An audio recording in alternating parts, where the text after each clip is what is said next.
product provided by Nintendo.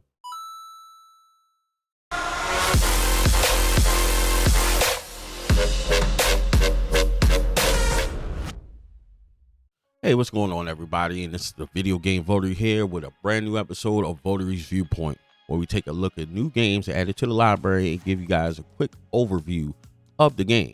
I just want to give a big shout out and a big thank you to the good folks over at Nintendo for once again supplying me with the code to present this game for review.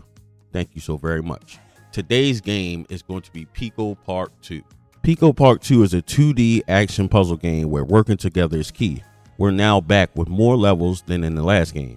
As with the previous iteration, this game can be played locally or online from 2 players all the way up to 8. All levels can be played no matter how many players you have, so jump in with your friends and take them on. Online play also features cross-platform support, allowing you to play with friends no matter what platform you have. Also, up to 7 players can join online with a single Nintendo Switch. Added alongside the world, endless, and battle modes is the slightly unfair, somewhat difficult dark mode. Jump, plot, and plunge into the all-new Pico Part 2. Now, the only downfall, if you want to look at it that way, is it does require 2 players. I can see myself enjoying this game playing solo, but you kind of got to work in tandem with someone, so that obviously wouldn't make sense. So now with the Nintendo Switch version, you have to use the Joy-Cons, which obviously that makes it a lot easier because most times people have the Joy-Cons attached to the Switch and you can quickly open up a game and then play with your friends. And the great thing, as mentioned too, it is cross-platform where you can play with your friends. So let's check out some of this gameplay of Pico Part 2. And I had a lot of fun. I was actually playing the game with my daughter. As you can see from the gameplay footage, I don't know if it's going to make it to the end by the time I finish my review, but we did play through the world mode, which is kind of like the, I guess, story mode. Then there's other modes and collaborative games that you can play together. Outside of the world mode, there's also battle modes where there are different mini games that you can choose to play cooperatively or go head to head. One of the modes is called jumping mode, where you have to see which one of the characters jump higher. Then there's dark jumping mode, which is exactly like jumping mode, but obviously dark.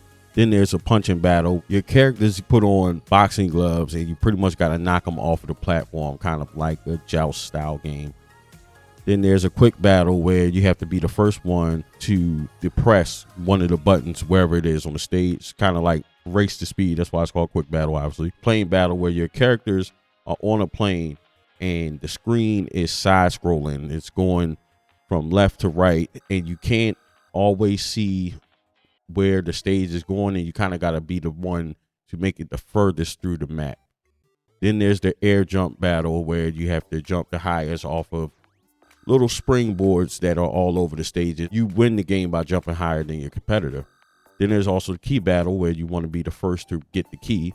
Then there's also rally battle, where it's kind of like Pong in a way. It's a Pong style mini game where you are tossing the little ball-like object back and forth and you want to prevent your opponent from scoring on you. Then there's also endless mode, where it's just like it sounds. So the board and the levels will continue to go until one of the opponents, whether yourself or the person you're playing with, is pretty much last man standing. So there's different ones where you got to be the first one to depress the button. As before, it's pretty much all the mini games. It's the endless until the last one is standing. Then there's ones that's like best of 18. Then there's another mini game called Endless Dodger, where you have to both pole and you're trying to dodge different projectiles being shot at you. Then there's Endless Luck, where it's almost like, this reminds me of one of those Mario Party mini games where you're depressing one of the buttons and you're hoping that it doesn't explode on you. So it's pretty much luck in guessing which one that you need to depress. And then there's Endless Rally, which is exactly like the rally game that I described before. Co-op, as I said, this is a 2-player game, so you will need someone else to play this game with you, but it's a lot of fun. Sometimes the simpler the game, sometimes it could just be the best of times. It doesn't have to always be full of action, all kind of different controls. Just something simple that you can sit down, play with your family, play with your friends. And this is also, as I mentioned before, it is cross-gen, so you can play with anybody that on PC or whatever the case may be. But overall, I do enjoy the game. I do enjoy the different modes that you can play and the different challenges and stuff like that that's available, like all of those different ones. There's a couple ones that I didn't really quite understand exactly what you had to do, but other than that, it's pretty good. It gives me the same feel as Mario Party or some kind of party game where couch co-op, it is competitive and you get to either go head to head or you can team up. Pretty cool game. I do like it. And if you want a copy, you can head over to the Nintendo Switch eShop on your Nintendo Switch and you can pick up a copy for $8.99. That's it. It's only $8.99. Do I recommend it? Yes, I do. I think it's a cool game.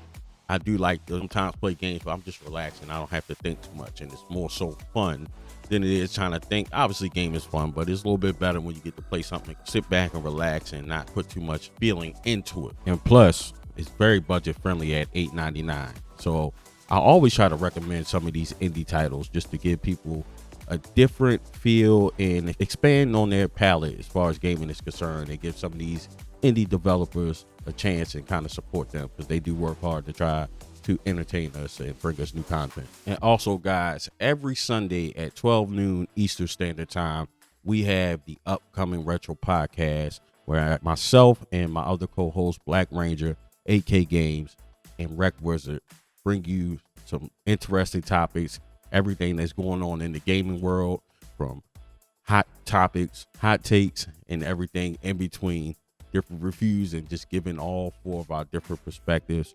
So make sure you head over to that channel, Upcoming Retro Podcast, and hit the subscribe button.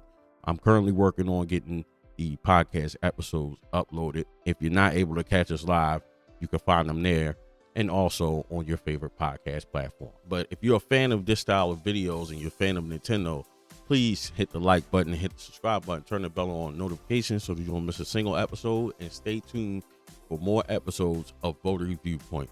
It's your boy, the Video Game Votary, signing off. Until next time.